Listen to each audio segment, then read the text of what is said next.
All right, let's jump into it. Staying active when it's cold out.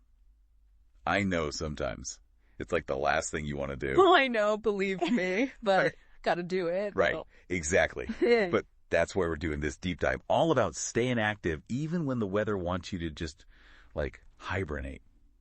We've got a ton of great tips from some articles, some advice from, like, seasoned winter athletes. Oh, nice. Should be interesting. Yeah, and a lot of focus on safety, which I think is super important because, you know, you don't want to get out there and then, like, have something go wrong just because it's cold. No, for sure. Safety first. Always. Always. Okay, so first up, and this came up, like, a lot in the stuff we read, layering. Yeah, the classic. Right. But, like, is there more to it than just throwing on a sweater? Oh, yeah. There's definitely, like, a science to it. You gotta think of it like personal climate control, almost. So that first layer, like, right next to your skin, gotta be something that wicks away moisture. Like, you know, merino wool or one of those synthetic blends that, like, pulls the sweat away from you. Oh, yeah. Then you've got your insulating layer. This is where you trap the heat.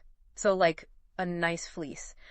Or down. Okay, and then... And then the big one, the outer layer, that's your shield against the elements. That's got to be windproof, and it's got to be waterproof. It makes sense. So it's kind of like I don't know, building a little fortress against the cold. Exactly. And it actually, this whole layering thing, it reminds me of, I went skiing once, totally unprepared. Just like threw on every single thing I could find. Right up. Yeah. Sweated like crazy on the first run.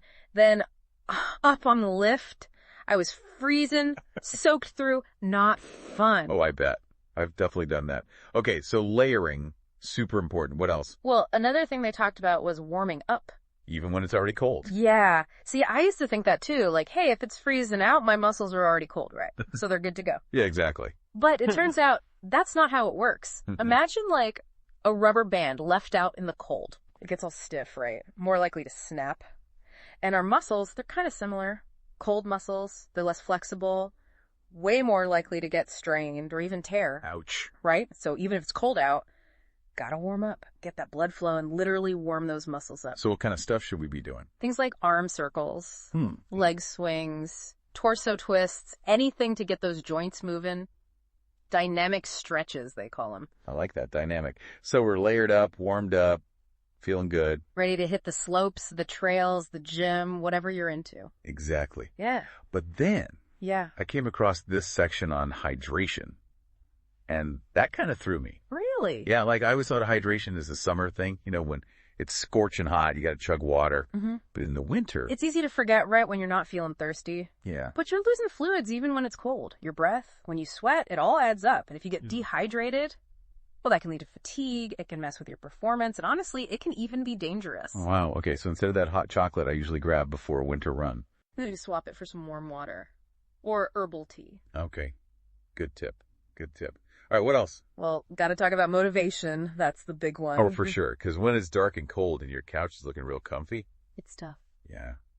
But the stuff we read had some really cool ideas about this. Not just the usual, like, think positive stuff. Yeah, I noticed that too. Some interesting research. Like, did you know that setting really specific goals makes a huge difference? Like, instead of saying, I'm going to work out more, you say, I'm going to run for 30 minutes on Tuesdays and Thursdays.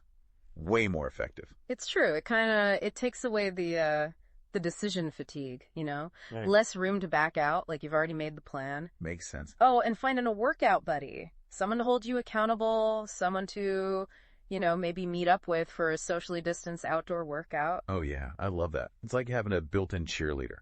Exactly. And don't forget, even a little bit of activity can make a difference. The articles really emphasize that.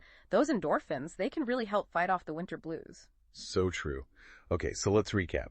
For staying active in the cold, we're layering up right, we're warming up those muscles, we're staying hydrated even if we don't feel thirsty. And we're using our brains to outsmart those motivation dips. Yes.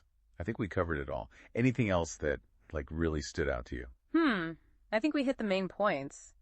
I guess the biggest takeaway for me is just that, you know, staying active in the winter, it's totally doable, and it's so worth it.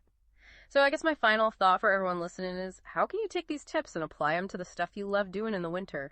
Skiing, snowshoeing, or even just a nice walk in the park. Find what works for you and make this your most active